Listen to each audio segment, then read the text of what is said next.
नमस्कार, आप सभी का स्वागत है। करुणा की ओर से ये जो प्रयास है मानसिक स्वास्थ्य जागरूकता में, ये सराहनीय है। मेरा नाम डॉक्टर मृगनयनी अग्रवाल है और मैं प्रदीप डागुर हॉस्पिटल भरतपुर में क्लिनिकल साइकोलॉजिस्ट के पद पर कार्यरत हूँ।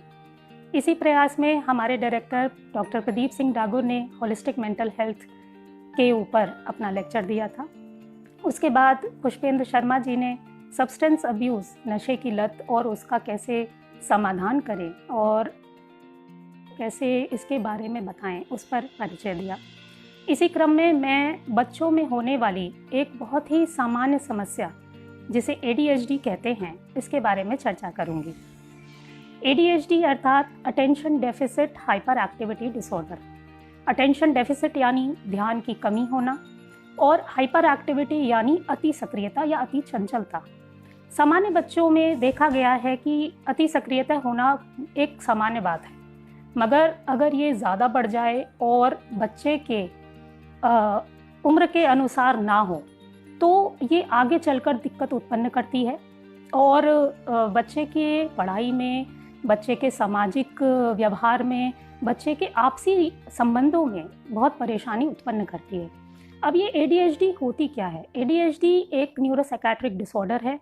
ये मानसिक बीमारियों की श्रेणी में आती है और चूंकि हमारे देश में मानसिक स्वास्थ्य के प्रति जागरूकता बहुत कम है, उसकी वजह से ज़्यादातर पेरेंट्स, ज़्यादातर केयर टेकर्स इस बीमारी से अवगत नहीं हो पाते हैं जिसके कारण बच्चों को पढ़ाई में, अपने घर पर बहुत ज़्यादा परेशानी का सामना करना पड़ता है।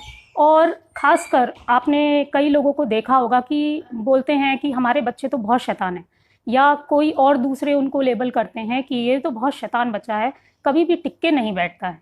तो ये सारे लेबल करने से बच्चे का आत्मविश्वास और गिरता है, क्योंकि ADHD एक मानसिक समस्या है। बच्चे को खुद भी नहीं पता कि वो इस तरह का व्यवहार क्यों कर रहा है।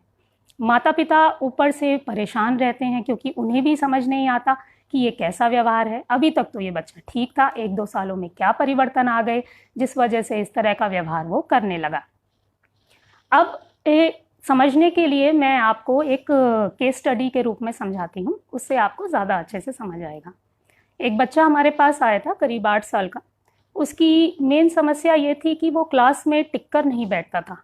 टीचर उससे बहुत परेशान थे और उसके ग्रेड्स लगातार गिर रहे थे। फर्स्ट तक उसके ग्रेड्स काफ़ी अच्छे थे, सेकंड क्लास के एंड में आते आते उसके ग्रेड्स में बहुत ज़्यादा परिवर्तन आने लगे, एक ड्रास्टिक चेंज आया, जिसकी वजह से उसके पढ़ाई पर, उसके आपसी रिश्तों पर माँ बाप से कॉन्फ्लिक्ट आने लगा और माँ बाप को भी समझ नहीं आता था कि हम ऐसा क्या करें कि बच्चे में इम्प्रूवमेंट आए। उन्होंने उसके ट्यूशन्स लगाए, टीचर से एक्स्ट्रा क्लासेस की रिक्वेस्ट करी, मगर कोई कारगर नहीं हुई। जब वो हमारे पास आए तो सबसे पहले जब क्लिनिक, तो सबसे पहले हमें पूरी हिस्ट्री लेना बहुत आवश्यक होता है। तो जब तो उसके सिम्टम्स आ रहे थे कि टिक के नहीं बैठना, बहुत ज़्यादा चंचल होना, घर में भी एकाग्रचित्त नहीं बैठ पाता था, बच्चों के साथ नहीं खेल पाता था, खेलता भी था तो वो अंत में लड़ाई झगड़े में ही तब्दील होता था और बड़ी मुश्किल से सुलह करानी पड़ती थी। ऐसे में क्या होता है कि जो और बच्चों के पेरेंट्स होते हैं वो खुद भी कहते हैं कि हमारा बच्चा आपके बच्चे के साथ नहीं खेलेगा क्योंकि वो बहुत मारपीट करता है।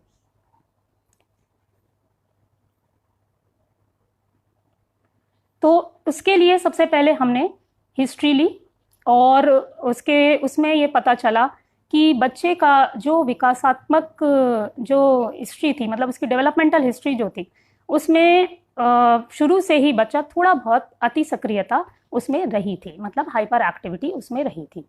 कहीं कहीं पे देखने में आया कि इनअटेंशन की प्रॉब्लम भी उसमें शुरू से ही रही थी, मगर इतनी ज़्यादा नहीं थी कि पेरेंट्स नोटिस करें, और थोड़ी बहुत होती भी है तो पेरेंट्स इतना नोटिस भी नहीं करते और सोचते हैं कि ठीक है, अभी तो बच्चा है, बड़े होने पर ये ऑटोमेटिकली ठीक हो जाएंगी। अब क्या होता है कि उसके बाद जब उसका हमने IQ टेस्ट किया, क्योंकि क्लिनिकल सेटिंग में सबसे पहला रूल ये होता है कि सबसे पहले हमें बच्चे की IQ टेस्ट करनी होती है। तो IQ टेस्ट करने में उसका IQ 100 आया, मतलब एवरेज लेवल।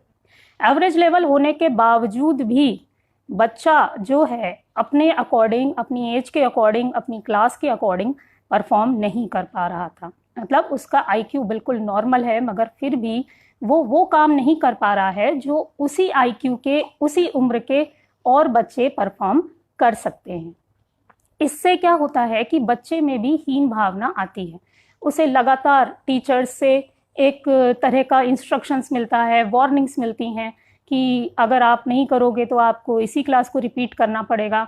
इस तरह की बहुत बातें होती हैं। रिलेटिव्स में भी आपस में, अच्छा आपका बड़ा बच्चा तो बहुत अच्छा है, छोटा बच्चा बहुत शैतान है, इसको और किसी चीज़ में डालिए और कहीं पढ़ाइए, ये ट्यूशन लगाइए, वो ट्यूशन लगाइए। तो इस तरह के सजेशंस मिलते ही मिलते हैं पेरेंट्स को। अब उसके लिए अब आईक्यू नॉर्मल आ गया, तो अब हमने फिर एडीएचडी के लिए उसे टेस्ट किया, साइकोलॉजिकल टेस्ट अप्लाई किए। तो उसमें उसका mainly inattentive, predominantly inattentive presentation with predominantly hyper active presentation में बहुत ज़्यादा नहीं आया। तो डायग्नोस्टिक क्राइटेरिया जो है प्रीडोमिनेंटली इनअटेंटिव सब टाइप का मैच हुआ। ये कैसे मैच करते हैं ये हम आपको आगे बताएंगे डायग्नोस्टिक क्राइटेरिया में।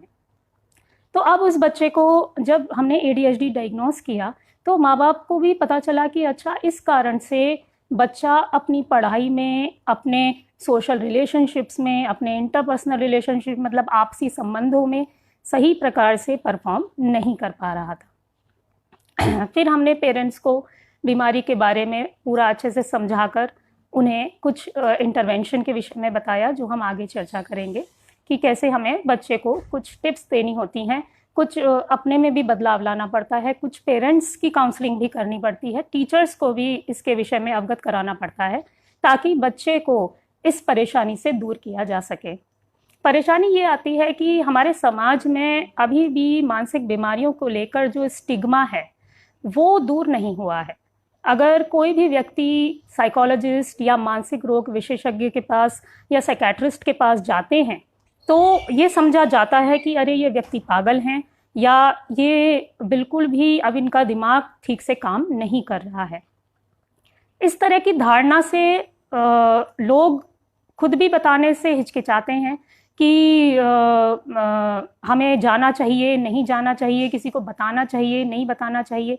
और अगर पता चलता है कि अगर किसी को मानसिक बीमारी है, चाहे वो छोटी हो, चाहे डिप्रेशन हो, डिप्रेशन आजकल बहुत ही सामान्य बीमारी है। जैसे सर्दी खांसी जुकाम है वैसे ही डिप्रेशन है। छोटे छोटे बच्चों को आजकल डिप्रेशन है। बड़े तो टेंशन में, चाहे वो बड़े हों चाहे बूढ़े हों, सबको कहीं ना कहीं किसी ना किसी फेज, अपनी लाइफ के फेज में डिप्रेशन से गुजरना ही पड़ता है। तो इस बारे में बात करना बहुत ही खराब माना गया है, बहुत ही हेय दृष्टि से उन लोगों को देखा जाता है। ये भी एक कारण है कि लोग मानसिक रोगों के बारे में चर्चा करने से भी घबराते हैं।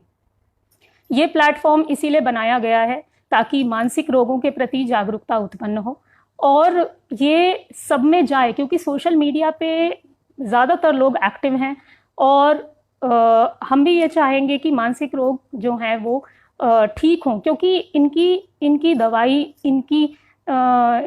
ये ठीक हो सकते हैं। इनका पूरा इंटरवेंशन, पूरा मैनेजमेंट पूरी तरह उपलब्ध है। काफ़ी रिसर्चेज हो चुकी हैं। सारे ही फील्ड में जितने भी मानसिक रोग हैं, छोटे से बड़े से लेकर जितने मानसिक रोग हैं, सबका ट्रीटमेंट अवेलेबल है। प्रॉब्लम कहाँ आती है? बस जागरूकता की, अवेयरनेस की। अगर ये भी हो जाए तो ज़्यादा से ज़्यादा लोग इससे बेनिफिट हो सकेंगे। अब थोड़ा सा बात करते हैं कि एडीएचडी की प्रेवलेंस कितनी है। एडीएचडी की प्रेवलेंस का ये मतलब है कि एडीएचडी कितने बच्चों में पाया जाता है। ये करीब 100 बच्चों में से 5 से 12 बच्चों में पाया गया है। अलग अलग राज्यों में या अलग अलग जोन्स में इसकी कैटेगरी अलग आती है। जैसे अभी 2019 की एक स्टडी थी, उसमें साउथ इंडिया की एक स्टडी हुई थी, तो उसमें स्कूल के जो बच्चे थे उनका एडीएचडी का कितना प्रेवलेंस है ये जांच की गई। तो उसमें पाया गया कि करीब 16% बच्चे, स्कूली बच्चे इस बीमारी से ग्रस्त थे।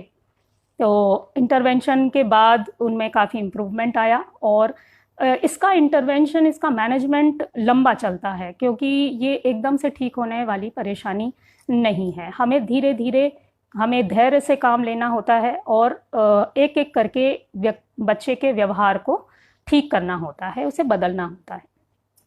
क्योंकि ये व्यवहार की समस्या है।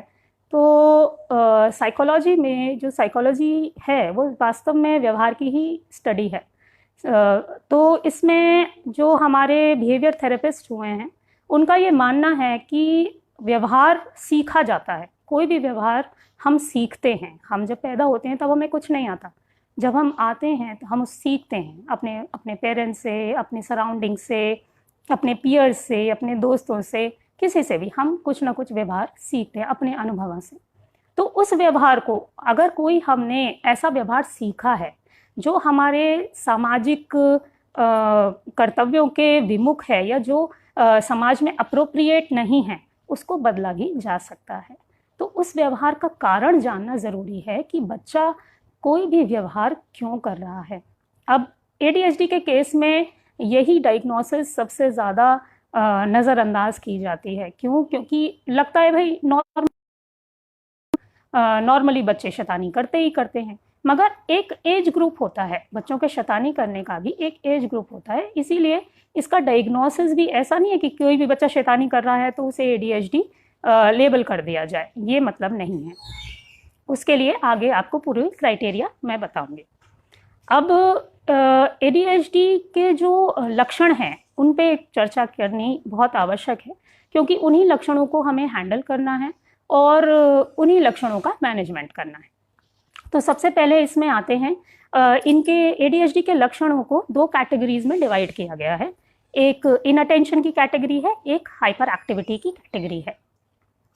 इनअटेंशन की कैटेगरी में सबसे पहला लक्षण आता है कि बच्चा बारीकियों पर पूर्ण रूप से ध्यान नहीं दे पाता है। बारीकियों पर ध्यान देने का मतलब ये है कि बच्चा अपना होमवर्क बहुत अच्छे से नहीं कर पाता है।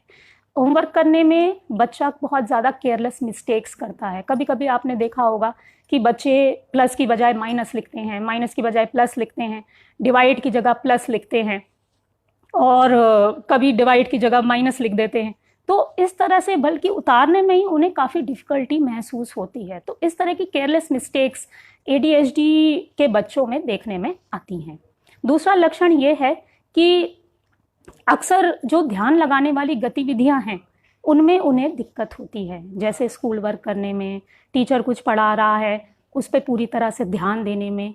अब आप सोचिए कि एक बच्चा जिसका पूरा साल जो है टीचर की मेहनत पर, अपनी मेहनत पर ही निर्भर करता है और टीचर जो पढ़ाता है वही उसके एग्ज़ाम में आता है, अगर वो उसी पर ध्यान नहीं दे पाएगा तो उसका साल कैसा बीतेगा। और अगर पूरे साल यही होता रहे तो वो किस तरह से उस क्लास को आगे कर पाएगा या उससे आगे बढ़ पाएगा, अगली क्लास में जा पाएगा।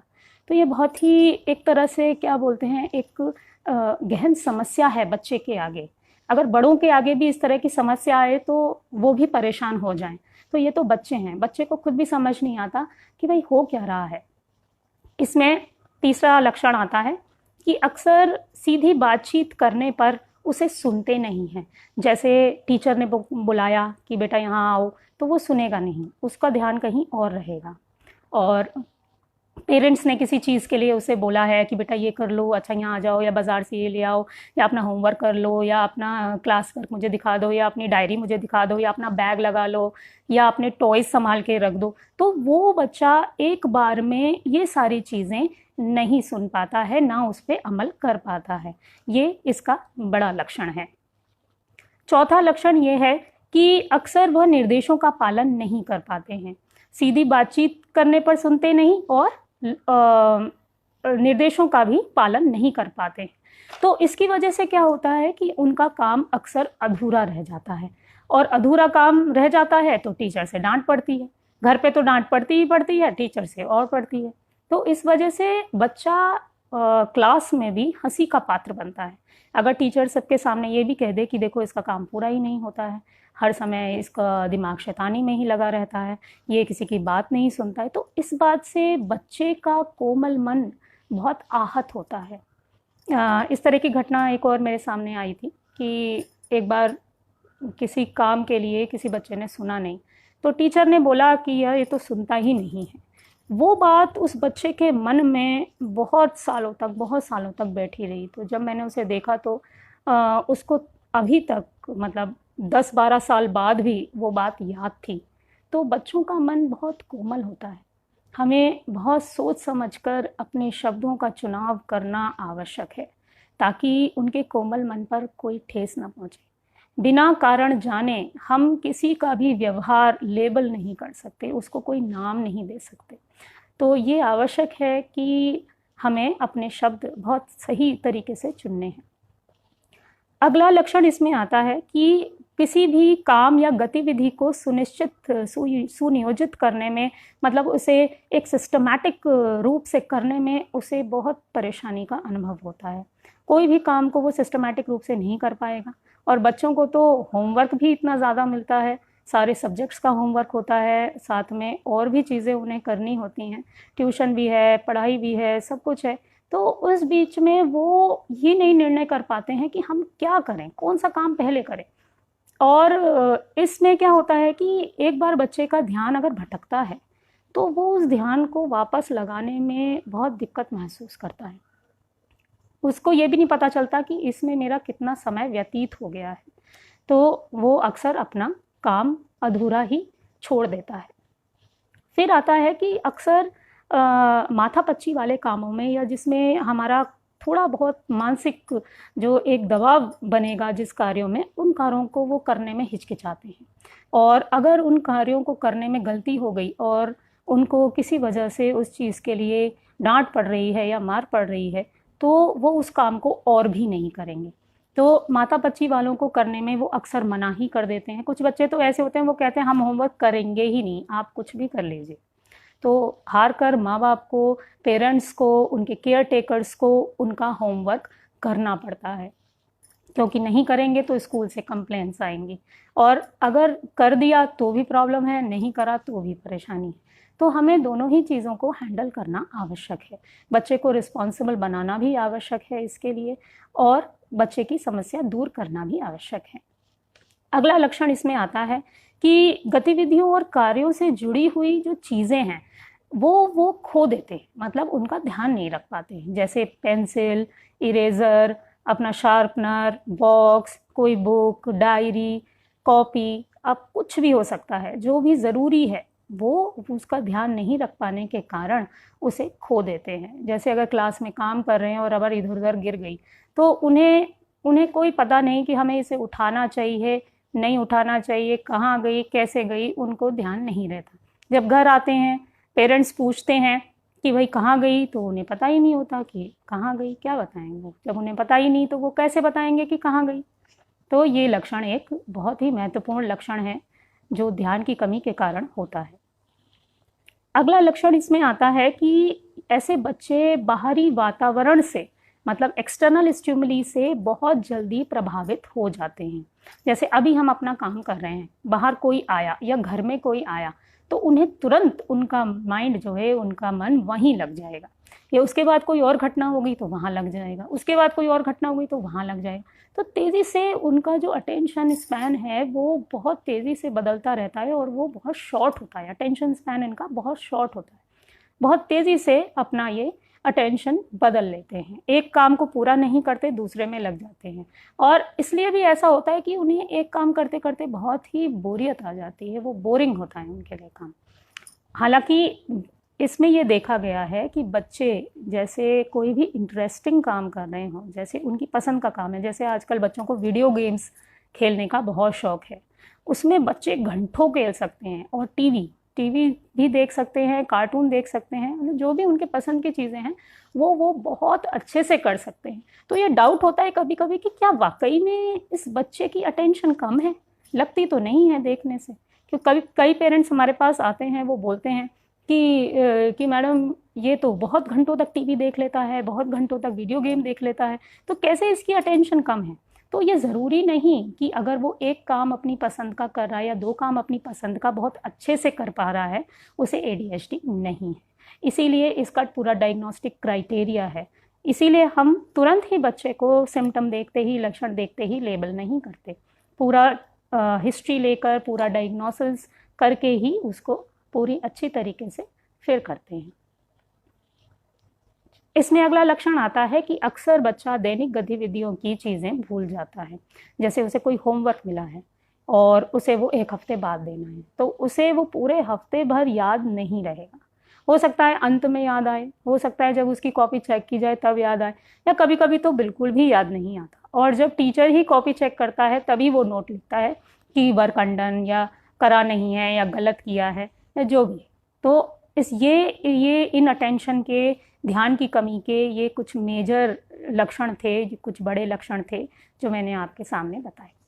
अब इनमें से, इन लक्षणों में से कम 6 लक्षण होने आवश्यक हैं ADHD प्रीडोमिनेंटली इनअटेंटिव प्रेजेंटेशन को डायग्नोस करने के लिए।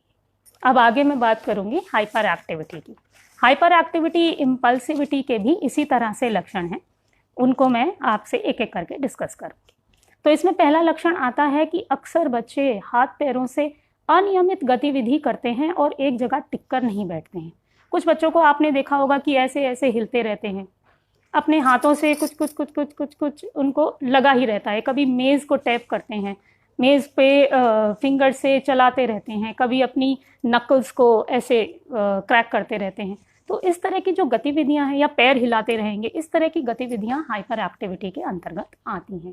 और अगर ये लंबे समय तक चलती हैं तो ये बच्चे की कोऑर्डिनेशन में भी प्रॉब्लम्स पैदा कर सकती हैं, क्योंकि ये एक तरह से ये डिस्ट्रैक्शन है। बच्चा कोई ध्यान का काम कर रहा है, बच्चा पढ़ाई कर रहा है, और वो इस तरह की हरकतें बीच में करने लगे तो उसके लिए ये बहुत ही प्रॉब्लमैटिक है कि वो उसका काम पूरा होगा ही नहीं, अपने टाइम पर पूरा होगा ही नहीं, और बच्चों को वैसे ही समय नहीं मिलता। खैर आजकल तो छुट्टियां हैं, कोविड है, इसलिए कोई बहुत ज़्यादा काम नहीं हो रहा, मगर जनरली जब बच्चों के स्कूल खुलेंगे तब अगर कोई बच्चा इससे ग्रस्त है तो उसको अपने दैनिक कार्यों में करने में बहुत परेशानी का अनुभव होता है। दूसरा इसका लक्षण है कि जहाँ बैठने की आवश्यकता है, जैसे क्लासरूम, वहाँ बच्चा टिककर नहीं बैठता। वहाँ बच्चा बैठेगा ही नहीं, बार बार सीट से उठेगा, बार बार बाहर देखेगा, बार बार किसी बच्चे की सीट पर जाएगा। ऐसे बहुत से बच्चे हैं जो कभी भी अपनी सीट पर बैठते ही नहीं हैं, बहुत ज़्यादा हाइपर एक्टिव होते हैं। टीचर बार बार उन्हें बैठने को बोलती है कि बेटा बैठ जाओ बैठ जाओ बैठ जाओ बीच बीच में। तो इससे क्या होता है, टीचर का फ्लो भी डिस्टर्ब होता है और बच्चा भी अपनी इस परेशानी से मजबूर है। बच्चे को भी समझ नहीं आ रहा मैं बार बार क्यों उठ रहा हूँ, मगर वो उठ रहा है, वो क्या करे, उसका इम्पल्स कंट्रोल है ही नहीं। उसमें इतनी ज़्यादा चंचलता है कि उसे स्थिर बैठने में बहुत ही परेशानी का अनुभव करना पड़ता है। अब वो ये बात स्कूल में तो कह नहीं सकता, क्योंकि स्कूल में कहेगा तो हो सकता है टीचर उस बात को माने नहीं, और बच्चे भी जो उसके दोस्त हैं या जो उसके आसपास बैठते हैं वो उस पर हंसें और उसका मजाक बनाएं। एक ऐसा ही बच्चा हमने देखा था, उसको उसके साथ वाले बच्चे मोटर बोट कह के चढ़ाते थे, क्योंकि वो हमेशा वो ऐसा रहता था कि उसमें इतनी एनर्जी रहती थी कि लगता था पता नहीं इसके पेरेंट्स इसको क्या खिला पिला रहे हैं, इसमें हमेशा इतनी एनर्जी रहती है। वो दिन में भी नहीं सोता था, रात में भी ठीक ठाक सोता था, मगर दिन भर में उसके बहुत एनर्जी बनी रहती, तो उसका नाम ही मोटर बोट पड़ गया था। तो इस तरह का लेबल बच्चों पे जब लगता है तो ऐसा नहीं है, हो सकता है वो बाहर से उस चीज़ को नहीं दिखाते, मगर अंदर ही अंदर वो बहुत आहत होते हैं। तो हमें यही चीज़ प्रेजेंट करनी है समाज में भी और पेरेंट्स को भी कि वाकई में बच्चा ये जानबूझ के नहीं कर रहा है, ये एक समस्या है जिसका समाधान करना अत्यंत आवश्यक है। इसके बाद अगला आता है कि बच्चे वहाँ उस एरिया में जोड़ते हैं, बच्चे ऐसे एरियाज़ में दौड़ते हैं, भागते हैं जहाँ उन्हें दौड़ना आवश्यक नहीं है, जैसे दीवारों पर चढ़ना, कोई सामान पे चढ़ना, और इस तरह की गतिविधियां देखी गई हैं। तो इससे क्या होता है, कई बच्चे सड़क पर भी भाग जाते हैं। सड़क पर भागने से ये बच्चे के लिए खतरनाक हो सकता है। अब कोई बच्चा चलते चलते बिल्कुल ही सड़क पर भाग जाए तो इससे क्या होगा, माँ बाप के लिए भी परेशानी का विषय है, बच्चे के लिए तो है ही है। ज़रा सी देर में कोई बात हो जाए तो और परेशानी का विषय है। छत पर भागते हैं, किसी की दीवार पर चढ़ते हैं, किसी के खिलौने पर चढ़ते हैं। तो इस तरह की चीज़ें हाइपर एक्टिव बच्चों में देखने में आई हैं। अगला जो इसका लक्षण है वो ये है कि अक्सर ये खाली समय में होने वाली गतिविधियों में भी शांतिपूर्ण रूप से नहीं खेल पाते। जैसे जो हमारे पास खाली टाइम बचा है, हमने सारा काम कर लिया, अब हमारे पास थोड़ा खाली टाइम बचा है, उस खाली टाइम में हम अपने साथ के बच्चों के साथ खेलते हैं, अपने साथ के लोगों के साथ खेलते हैं, तो उस खेल में भी हम बिल्कुल भी शांतिपूर्वक नहीं खेल पाएंगे। उसमें भी हम कुछ ना कुछ इस तरह का करेंगे जिससे कि वो पूरी प्रक्रिया, पूरा गेम ही डिस्टर्ब हो जाए। तो इस तरह के लक्षण भी बच्चों में देखने में आते हैं। अगला लक्षण आता है कि ये हमेशा जल्दबाजी में रहते हैं और हमेशा गतिशील रहते हैं। मतलब इनकी जो मैंने बताया कि जो बच्चा जिसको मोटर बोट कहा जाता था, वो इसी लक्षण के आधार पर है। तो वो हमेशा ही कहीं ना कहीं भागता दौड़ता रहेगा। बिल्कुल भी उसको रोकना पड़ता था कि भाई बेटा अब बैठ जाओ 2 मिनट, कुछ खा लो, कुछ पी लो, वरना वो पूरा दिन चलायमान रहता था। अगला लक्षण ये आता है कि अक्सर ऐसे बच्चे बहुत ज़्यादा बातचीत करते हैं। ज़रूरी नहीं सब लोग बातचीत करें, मगर ज़्यादातर बच्चे जिनको हाइपर एक्टिविटी होती है वो बातचीत भी बहुत ज़्यादा करते हैं और बहुत ज़्यादा एक्साइटेड होते हैं अपनी चीज़ें दिखाने के लिए। जैसे कोई मेहमान आया उनके घर में, तो शुरू में तो वो उनको दिखाएंगे, अपने अचीवमेंट्स दिखाएंगे, मगर उसके बाद उनकी जो बातें हैं वो बहुत एक्सट्रीम लेवल तक चले जाती हैं। मतलब वो बोलते ही रहते हैं और उनको बोलने नहीं देते या और कोई काम नहीं करने देते। इससे क्या होता है कि मेहमान भी बच्चे के घर आने में हिचकते हैं और बच्चे को भी वो कुछ बोल नहीं सकते, कुछ कह नहीं सकते। माँ बाप को भी शर्मिंदगी अनुभव होती है कि बच्चा हमारा इस तरह से व्यवहार कर रहा है। तो इससे क्या होता है, इससे बहुत परेशानी माँ बाप को भी झेलनी पड़ती है। पेरेंट्स को सबसे ज़्यादा शर्मिंदगी का अनुभव होता है। उनको एक तरह से हर्ट फील होता है कि हमारा बच्चा इस तरह का व्यवहार कर रहा है, मगर समझाने पर बच्चा समझ नहीं सकता क्योंकि वो ये जानबूझ के नहीं कर रहा है। अगला लक्षण इसमें आता है कि बच्चे अक्सर टीचर की पूरी बात सुने बगैर ही बीच में अपना आंसर बोल देते हैं। जैसे टीचर ने कोई सवाल किया क्लासरूम में और किसी और बच्चे से किया, तो बच्चा, हाइपर एक्टिव बच्चा क्या करेगा, बीच में ही उठ के उस सवाल का आंसर दे देगा, दूसरे को बोलने नहीं देगा। तो ऐसे बच्चों की इंटेलिजेंस जो है वो, जैसे हमने पहले भी डिस्कस किया कि ऐसे बच्चों की इंटेलिजेंस जो है वो बहुत एवरेज रहती है, एवरेज से सुपीरियर भी हो सकती है। तो एवरेज लेवल पे ज़्यादातर देखी गई है। और एवरेज होने के बावजूद इस तरह की जो उनमें लक्षण आते हैं, इस तरह के लक्षण की वजह दे नहीं पाते हैं, जिसकी वजह से प्रॉब्लम क्रिएट होती है। अब अगला लक्षण ये आता है कि बच्चे अपनी बारी की प्रतीक्षा करने में बहुत दिक्कत महसूस करते हैं। बारी की प्रतीक्षा करने का ये मतलब है कि जैसे अगर स्पोर्ट्स खेल रहे हैं, तो स्पोर्ट्स में जिनमें टर्न आने वाली जो गेम्स हैं, जैसे बच्चे को हाई जंप करनी है या ब्रॉड जंप करनी है या कोई थ्रो करना है, जैसे शॉर्ट पुट हो गया, जैवलिन हो गया, या कोई भी XYZ स्पोर्ट है, तो उसमें बच्चे को अपनी टर्न के लिए वेट करने में बहुत ज़्यादा परेशानी का सामना करना पड़ता है।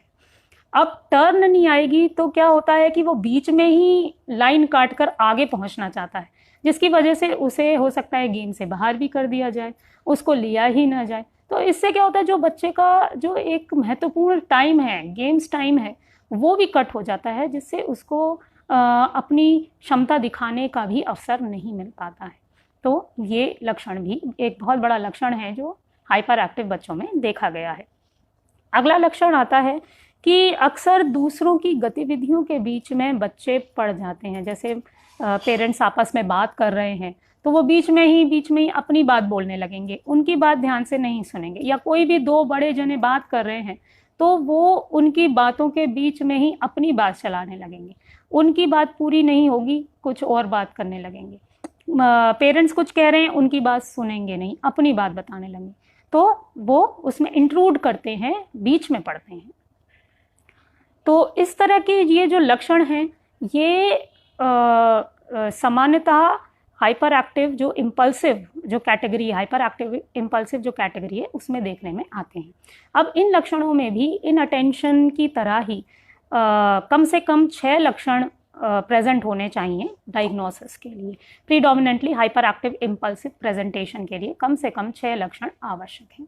इनके अलावा इनअटेंटिव लक्षणों और हाइपर एक्टिव लक्षणों के अलावा जो भी लक्षण आ रहे हैं बच्चे में, वो कम से कम 6 महीने तक लगातार होने चाहिए, तभी बच्चे को ADHD डायग्नोस किया जाएगा। सब टाइप्स बाद में की जाएंगी, जैसे इनअटेंटिव सब टाइप मैंने आपको बताया, एक हाइपर एक्टिव इम्पल्सिव सब टाइप हुआ, एक हुआ कंबाइंड प्रेजेंटेशन, जिस बच्चे में दोनों ही इनअटेंशन के भी और हाइपर एक्टिविटी इम्पल्सिविटी दोनों के 6 सिम्टम्स, 6 या 6 से ज़्यादा सिम्टम्स देखने में आते हैं, तो उसको हम कंबाइंड प्रेजेंटेशन बोलते हैं। तो ये कम से कम 6 महीने तक बच्चे में होने चाहिए, लगातार होने चाहिए। ये नहीं कि कुछ समय के लिए आए फिर बंद हो गए, फिर आए फिर बंद हो गए, ऐसे नहीं, लगातार 6 महीने आना बहुत आवश्यक है। तीसरा इसका ज़रूरी जो क्राइटेरिया है वो ये है कि बच्चे की जो सेटिंग है, जैसे स्कूल सेटिंग, होम सेटिंग और एक बाहर की सेटिंग, सोशल सेटिंग, इनमें से 2 में से कम, इन 3 में से 3-4 में से कम 2 सेटिंग में ये लक्षण होने आवश्यक है। ये नहीं सिर्फ कि बच्चा घर में ही इस तरह के लक्षण परिलक्षित करता है या सिर्फ स्कूल में ही इस तरह का व्यवहार करता है, ये लक्षण दोनों 2 या 2 से ज़्यादा जगह होने आवश्यक हैं, तभी हम ADHD का डायग्नोस कर सकते हैं। तीसरी इसमें कैटेगरी आती है कि बच्चा 12 साल से पहले बच्चों में ये लक्षण आने चाहिए। पहले जो कैटेगरी थी उसमें बच्चे में 7 साल से पहले लक्षण आने चाहिए थे, अब ये कैटेगरी बढ़ा के 12 साल कर दी गई है। 12 साल से पहले ये लक्षण आने आवश्यक हैं। अगर कोई भी लक्षण इनमें से 6 महीने तक रहता है तो उसको भी हम ये डायग्नोस कर सकते हैं। अब क्या होता है कि इसके वजह से बच्चे को बहुत ज़्यादा अपने सोसाइटी में, अपने एकेडमिक्स में और अपने इंटरपर्सनल एरिया में, मतलब अपने संबंधों में, अपने आपसी रिलेशनशिप में बहुत ज़्यादा परेशानी का सामना करना पड़ता है। बच्चे उसको अपने साथ खिलाते नहीं हैं। जो बच्चा हाइपर एक्टिव है, जो गेम के बीच में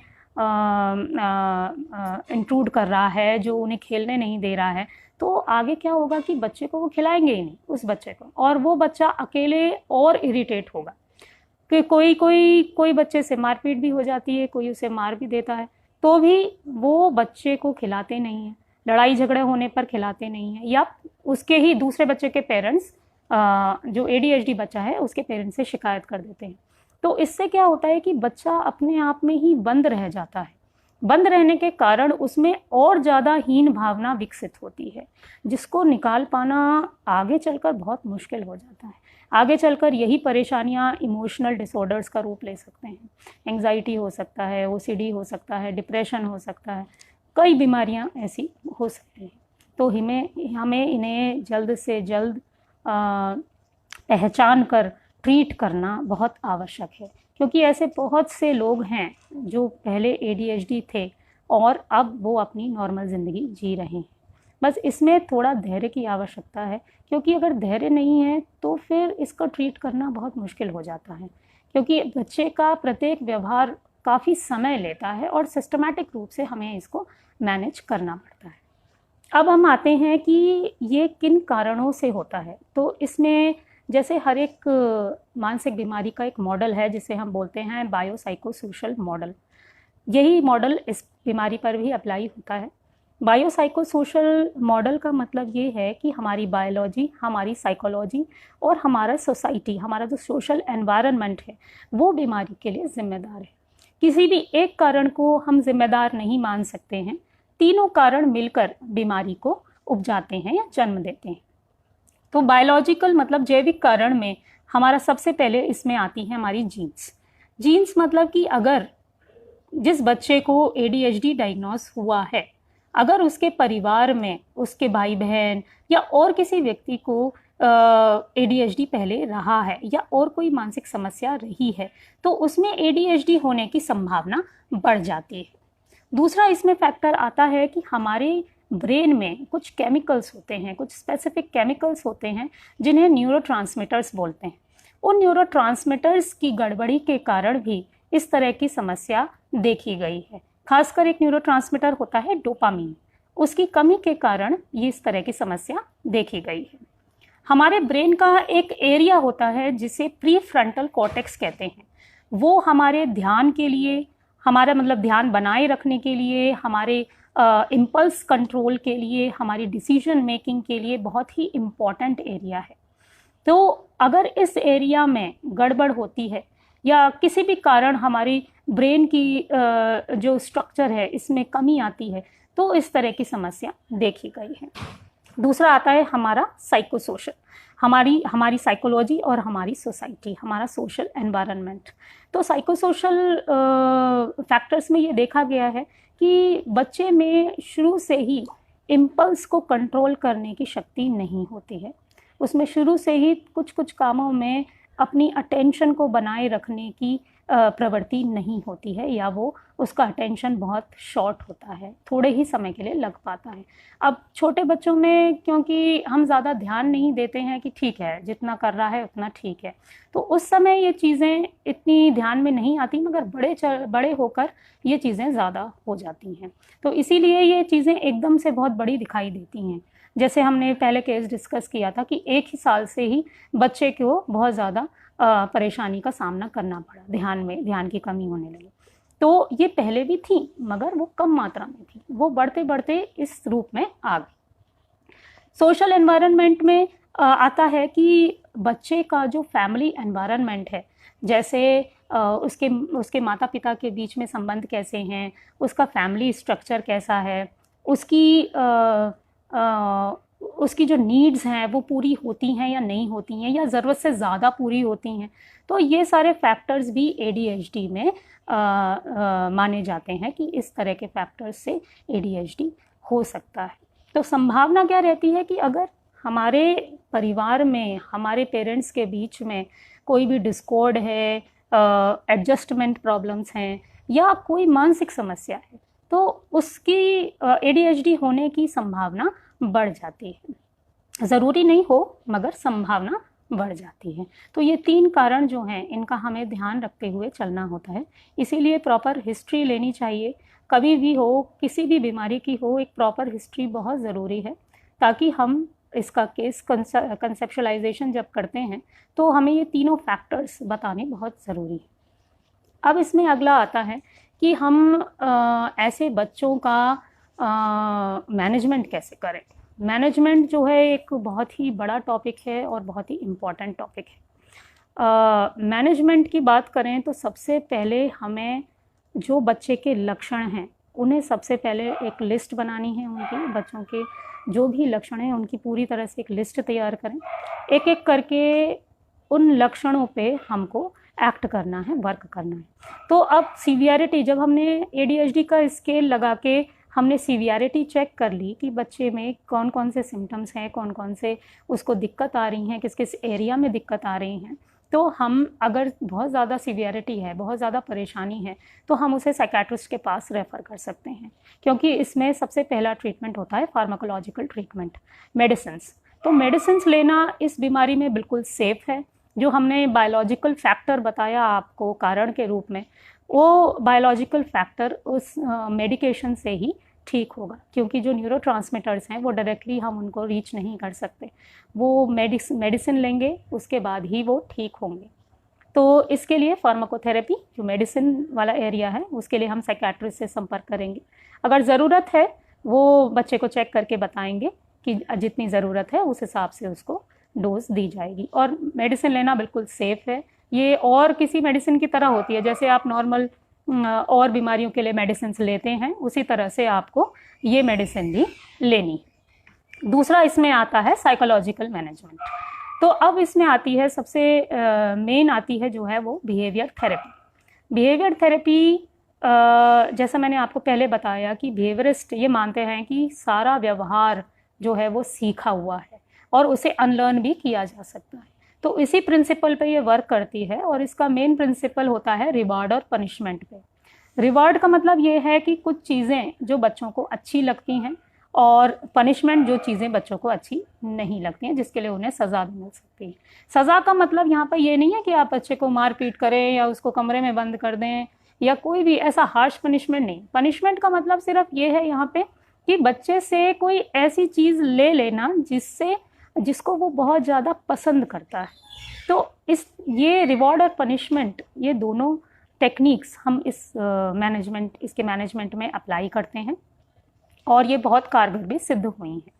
रिवॉर्ड का मतलब कोई भी रिवॉर्ड हो सकता है। बच्चे के लिए टॉफ़ी हो सकती है, बच्चे के लिए माता पिता का प्रेज़ हो सकता है, माता पिता की शाबाशी हो सकती है, टीचर का प्रेज़ हो सकता है, कोई भी चीज़ हो सकती है। कोई छोटी से छोटी चीज़ भी उसके लिए एक रिवॉर्ड का काम कर सकती है। ज़रूरी नहीं कि आप कोई बहुत बड़ी चीज़ ही लाएं, क्योंकि हर समय बच्चे की डिमांड्स पूरी करना भी बहुत मुश्किल हो जाता है। तो हमें बहुत छोटी छोटी चीज़ों पर ध्यान देना है और एक लिस्ट बनानी है कि बच्चे को क्या पसंद है और क्या नहीं। तो उसकी अगर हमारे पास एक लिस्ट तैयार होगी तो उसके बेसिस पर हम ज़्यादा अच्छे से वर्क कर पाएंगे। तो रिवार्ड पनिशमेंट का ये कॉन्सेप्ट है। इसके लिए सबसे पहले आता है कि क्लासरूम मैनेजमेंट कैसे करें। तो क्लासरूम मैनेजमेंट के लिए टीचर्स को भी ये बताना बहुत आवश्यक है कि ADHD क्या होता है और बच्चे में अगर ये लक्षण आ रहे हैं तो वो किस कारण से आ रहे हैं, उसको हैंडल आप किस तरीके से करें। ऐसा ही हमें जो उनके ट्यूशन टीचर हैं या अगर घर में उनकी मदर पढ़ाती हैं या फादर पढ़ाते हैं तो उनसे भी यही हमें रिक्वेस्ट करनी होती है कि आप उस चीज़ को समझकर उस चीज़ को अप्लाई करें। तो अब इसमें अगर बच्चा क्लासरूम में टिक कर नहीं बैठता है तो इसको शुरुआत करने के लिए हम टीचर से रिक्वेस्ट कर सकते हैं कि जैसे ही बच्चा 10 मिनट के लिए भी अगर बैठे तो आप उसको प्रेज़ करिए। प्रेज़ करने से क्या होगा कि बच्चे को लगेगा कि हाँ भाई मैं बैठा हूँ तो इसलिए टीचर मुझे अच्छा बोल रही है, शाबाशी दे रही है। इसमें एक चीज़ ये भी आती है कि कभी भी डायरेक्ट हमें बच्चे को नहीं बोलना है कुछ भी। बच्चे को अगर डायरेक्ट बोलेंगे तो बच्चा उस चीज़ को बहुत ज़्यादा समझेगा नहीं या बहुत ज़्यादा महत्व नहीं देगा। हमेशा हमें बच्चे के व्यवहार को पॉइंट आउट करना होता है। जैसे इस केस में अगर बच्चा सीट पर बैठ रहा है तो अगर टीचर उसे प्रेज़ करता है कि अच्छा वेरी गुड, आप सीट पर बैठे हैं, इसके लिए ये आपका बहुत अच्छा व्यवहार है, इसके लिए आपके लिए क्लैपिंग है या कुछ भी है, आपको टॉफ़ी मिलती है। तो इस तरह का व्यवहार हमें पॉइंट आउट करना है, ना कि ओवरऑल बच्चे पर हमें ध्यान देना है। इसी क्रम में अगर बच्चा इम्पल्सिविटी में बार बार उठ जाता है और बार बार किसी दूसरे बच्चे की सीट पर जाता है तो उसे हमको ध्यान देकर पहले बुलाना है। हम उसे इंस्ट्रक्ट कर सकते हैं, प्रॉम्प्ट कर सकते हैं, मतलब इशारों के थ्रू हम उसे समझा सकते हैं या खुद जाके बच्चे को ला सकते हैं, क्योंकि वो बार बार बताने पर भी वो सुनते नहीं हैं। तो जो बच्चों में ऐसी परेशानी आती है तो हमें उन्हें खुद जाकर लाना होता है। बच्चे को खुद लाके बैठा दीजिए और उसको वहीं बैठने के लिए बोलिए और जितनी देर वो बैठे, अब ये जैसे 10 मिनट का आपने टाइम डिसाइड किया है कि बच्चा बैठा हुआ है तो इस टाइम को फिर आप बढ़ाइए, 15 मिनट कीजिए, 20 मिनट कीजिए। इस तरह से बच्चे का जो है वो बैठने का टाइम बढ़ता जाएगा, क्योंकि उसे मालूम है कि उसे इस व्यवहार के लिए अटेंशन मिल रही है। बच्चों के लिए एक सबसे बड़ा रिवॉर्ड है अटेंशन, और ये अटेंशन दोनों तरह से काम करती है। अगर आप गलत व्यवहार पर उसको अटेंशन देंगे तो भी वो बढ़ेगा, अगर सही व्यवहार पे अटेंशन देंगे तो भी वो बढ़ेगा। तो गलत व्यवहार पर हमें अटेंशन नहीं देनी है, हमें इग्नोर करना है। ज़्यादातर परिवारों में क्या होता है कि माता पिता भी बच्चे से इतने फ्रस्ट्रेट हो जाते हैं कि वो उन्हें मतलब बच्चे को मारते हैं या बच्चे पे चिल्लाते हैं, तो इसका असर नहीं होता है। उस समय हमें बस बच्चे को वहाँ से दूर कर देना होता है बिना चिल्लाए। अगर हम चिल्लाएंगे तो बच्चा मानेगा नहीं, उसे लगेगा कि अरे ये तो अच्छी बात है, मम्मी हम पे ध्यान दे रही है क्योंकि हम ये काम कर रहे हैं। तो अगर हम बच्चे पे उस समय चिल्लाएंगे तो बच्चा वही काम दोबारा करेगा। तो हमें बच्चे का जो मैल अडेप्टिव बिहेवियर है उस पर ध्यान नहीं देना है। जो उसका इनअप्रोप्रिएट बिहेवियर है, जो उसका उचित व्यवहार नहीं है, उस पर ध्यान नहीं देना है। उस समय या तो आप उधर से हट जाइए, या अगर बच्चा कुछ तोड़ फोड़ कर रहा है तो भाई उस पर ध्यान देना ही पड़ेगा। ध्यान देने का ये मतलब नहीं कि आप उस पर चिल्लाएं या उसको मारें या उसको डांटें। आप वहाँ से उसे उठाकर किसी दूसरे कमरे में शिफ्ट कर दीजिए या उधर उसको खड़ा कर दीजिए कि बेटा जब आप शांत हो जाओ तब आप अपनी बात हमसे कहो आके। उसके पहले आप उसकी कोई बात नहीं सुनेंगे। अगर आपने उस समय उसकी बात सुन ली तो बच्चा वही व्यवहार बार बार दोहराएगा और आपके लिए ये बहुत समस्या का विषय हो जाएगा कि आप उसे कैसे कंट्रोल करें। ऐसा भी देखने में आता है कि पेरेंट्स एक दूसरे को भी ब्लेम करते हैं इस तरह के डिसऑर्डर के लिए। फादर मदर को ब्लेम करते हैं, मदर फादर को ब्लेम करती हैं। तो इससे आपके व्यवहार से बच्चे में एडीएचडी डेवलप नहीं हुआ है, बच्चे में एडीएचडी विकसित नहीं हुआ है। उसके लिए आप अपने को या एक दूसरे को ब्लेम नहीं करें, क्योंकि ये एक मानसिक समस्या है, तो इसका ट्रीटमेंट भी उसी हिसाब से होगा। ब्लेम करने से क्या होगा, बच्चे को और भी परेशानी होगी और वो अपना व्यवहार जारी रखेगा। ये कोई समाधान नहीं है, बल्कि ये उसके व्यवहार में बढ़ोतरी करना है। तो उस समय ये करना है कि पेरेंट्स अपने जो भी आपको करना है, जो भी आपने रूल्स डिसाइड किए हैं बच्चे के लिए, उनको आप अप्लाई करें और दोनों लोगों के बीच में एक अग्रीमेंट होना चाहिए। मतलब दोनों के बीच में जो भी बात आपने कही है वो अगर फादर ने कही है तो मदर भी माने, मदर ने कही है तो फादर भी माने। तो इस तरह के व्यवहार से क्या होता है, बच्चे को मालूम है कि भाई ठीक है, अगर मैं इस तरह का व्यवहार करूँगा तो मुझे ये पनिशमेंट मिलेगा। ये भी आप पहले से ही बच्चे को बता सकते हैं कि बेटा अगर आप इस तरह का व्यवहार करेंगे तो आपको पिकनिक पे नहीं ले जाया जाएगा या आपको स्कूल ट्रिप पे नहीं जाने दिया जाएगा, या कुछ जो भी बच्चे को पसंद नहीं है वो हमें पहले से ही वर्कआउट करके रखना है। दूसरी चीज़ हम इसमें कर सकते हैं, जैसे कुछ बच्चों को स्टार्स, कलर्स या कुछ टॉयज़ या कुछ कॉइन्स या कुछ टोकन्स ये पसंद होते हैं।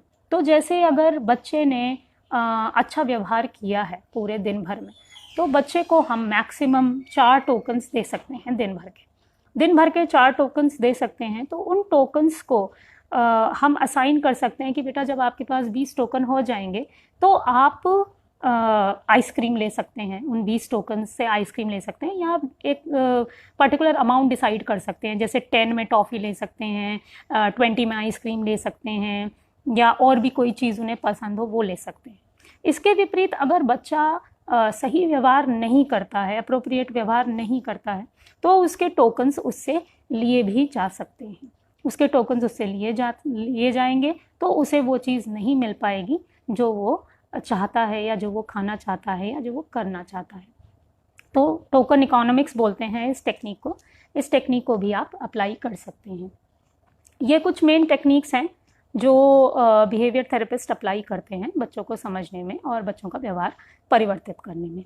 मगर इसमें सबसे महत्वपूर्ण बात यही है कि हर एक बच्चा अलग है, हर एक बच्चा महत्वपूर्ण है, हर एक बच्चा यूनिक है। तो सबकी नीड्स अलग अलग होती हैं और सबका मैनेजमेंट प्लान भी अलग अलग होता है। तो हमें उसके हिसाब से ही, बच्चे की इंडिविजुअल नीड्स के हिसाब से ही हमें अपना मैनेजमेंट प्लान तैयार करना है। तो मैनेजमेंट प्लान तभी तैयार हो पाएगा जब हमें बच्चे के बारे में पूरी जानकारी होगी।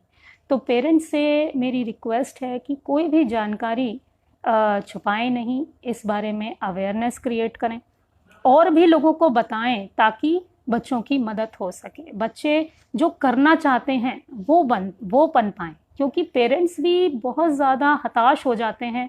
उन्हें लगता है कि बच्चा इतना होशियार है फिर भी कर नहीं पा रहा है, इसके लिए वो भी बहुत ज़्यादा परेशान होते हैं और हताश होते हैं।